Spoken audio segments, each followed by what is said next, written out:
बंगाली अस्मिता को लौटाना है और बंगाल को बंगालियों के हवाले करना है, क्योंकि अभी तो बंगाल जो है बांग्लादेशियों के हवाले है। तो उस अस्मिता को वापस लौटाने के लिए भारतीय जनता पार्टी पूरी ताकत के साथ लगी हुई है और मुझे लगता है कि बंगाल में उसकी वापसी होगी। देखिए, बंगाली अस्मिता को लौटाना है और बंगाल को बंगालियों के हवाले करना है, क्योंकि अभी तो बंगाल जो है बांग्लादेशियों के हवाले है। चाहे वो महर्षि अरविंद हों, राजनारायण बोस जी हों, चाहे ईश्वरचंद्र विद्यासागर जी हों, चाहे जेसी बोस जी हों, चाहे श्यामा प्रसाद मुखर्जी जी हों, चाहे राजा राम मोहन राय हों, चाहे विधान चंद्र राय हों, इन सबों की जो लेगेसी है पिछले 15 साल में तृणमूल कांग्रेस ने ध्वस्त कर दिया। और लेगेसी किसकी हो गई? तो बांग्लादेशी घुसपैठियों की, बांग्लादेशी मुसलमानों की।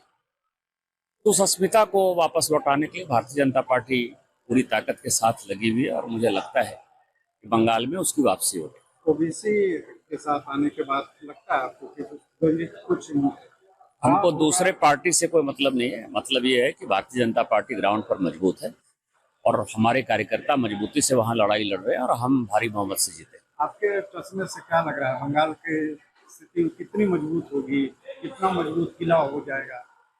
तो जिस तरीके से बीजेपी फ्रंट फुट पर खेल रही है। देखिए, पूरा बंगाल इस चीज से तबाह है। आज ही पैक्ट हुआ था 8 अप्रैल 1950 दिल्ली पैक्ट था नेहरू और लियाकत के बीच में, जिसके कारण कि पूरे बंगाल की डेमोग्राफी बदल गई, पूरे असम की डेमोग्राफी बदल गई और पूरे त्रिपुरा की डेमोग्राफी बदल गई। आज ही दिन है वो। और उस कारण से भारत तो सेकुलर राष्ट्र हो गया, लेकिन पाकिस्तान जो है वो इस्लामिक राष्ट्र हो गया, बांग्लादेश इस्लामिक राष्ट्र। और हमारे लोग जो हिंदू हैं वो वहां से पलायन कर गए या कन्वर्ट हो गए, लेकिन यहाँ बांग्लादेशी मुसलमानों की बाढ़ आ गई।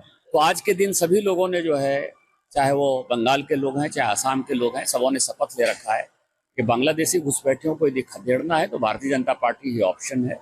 और जब हमारी सरकार बनेगी तो बांग्लादेशी घुसपैठिए यहाँ से बाहर हो। पवन खेड़ा के स्टेटमेंट को आप किस रूप में लेते हैं? जिस तरीके से घटिया है कांग्रेस में या कोई भी विपक्षी पार्टी। आपको पता है कि मेरे ऊपर भी 52-55 केस है। परिवार परिवार होता है। मुझे आज भी नहीं पता है कि हेमंत जी को कितने बच्चे हैं। इतना होने के बाद भी राजनीति में एक मर्यादा होनी चाहिए। किसी के बहन के ऊपर, किसी के वाइफ के ऊपर, किसी के बच्चे के ऊपर, किसी के माँ बाप के ऊपर जो भी इस तरह की घटिया हरकत करता है वो हमेशा निंदनीय है। और कांग्रेस के समर्थित जितनी पार्टियां हैं उनका एकमात्र काम यही है कि कुछ नहीं यदि मिलता है राजनीति में विरोध करने के लिए तो उनके परिवार को टारगेट